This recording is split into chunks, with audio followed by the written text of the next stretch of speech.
Furthermore, in Islam, a woman even inherits.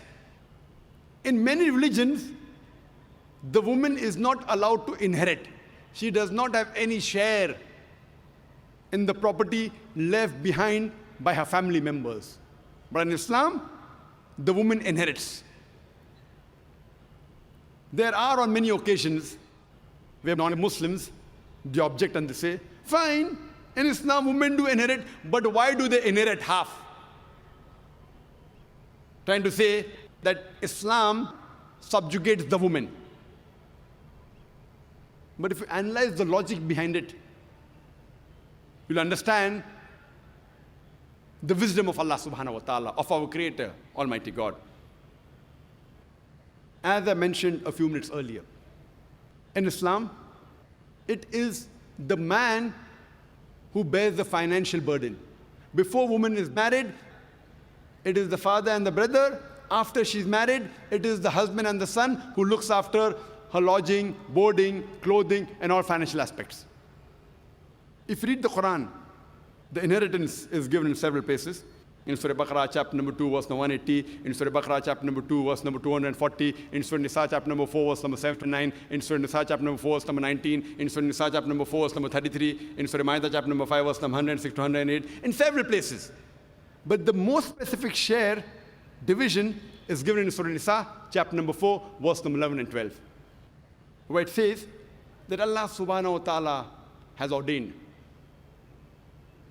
that in what you leave your wealth for your children, the sons get double the share of the daughters.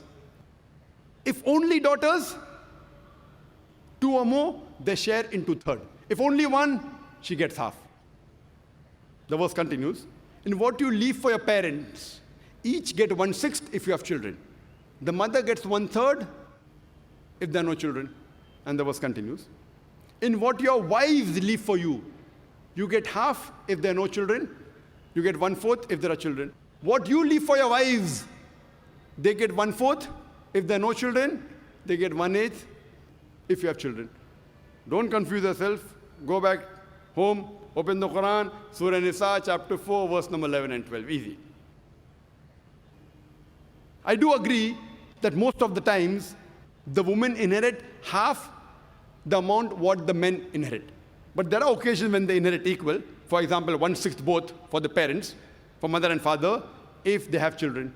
But if they don't have children, mother gets 1/3. That means double than that of the father. But I do agree with you, as a whole, most of the times, the woman inherit half. Son gets double than that of the daughter. Husband gets double than that of the wife, most of the time. What is the logic behind it? The logic is, as I mentioned, since man is the person who takes the financial burden,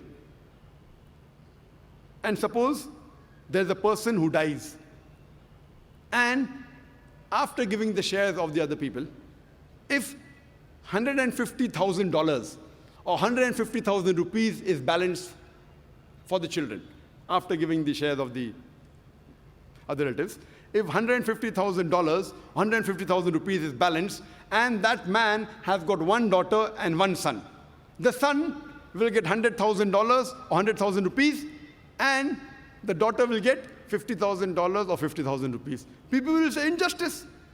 Why did the daughter get half? But the logic behind it is, the man has the financial burden.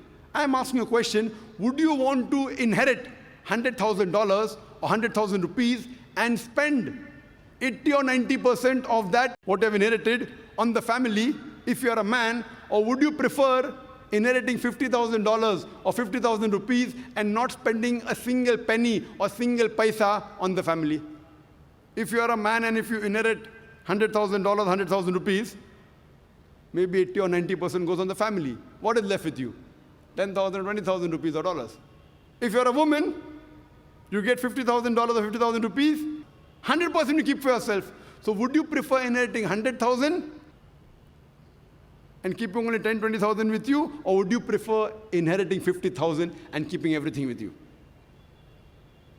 If Allah would have given equal amount to both, then I would have to give a talk on men's rights in Islam. When Allah has given the rights, He's even equal. If He has put the financial burden on the men, He sees to it that the men get double. Otherwise, it will be injustice. And the Quran says in Surah Nisa, chapter number 4, verse number 40, Allah subhanahu wa ta'ala is never unjust in the least degree. So if you know the hikmah behind it, you'll realize that the guidance given by our Creator is the best. Just because the women in Islam are financially more secured than the men, what would you say? The women in Islam, are they protected or are they subjugated?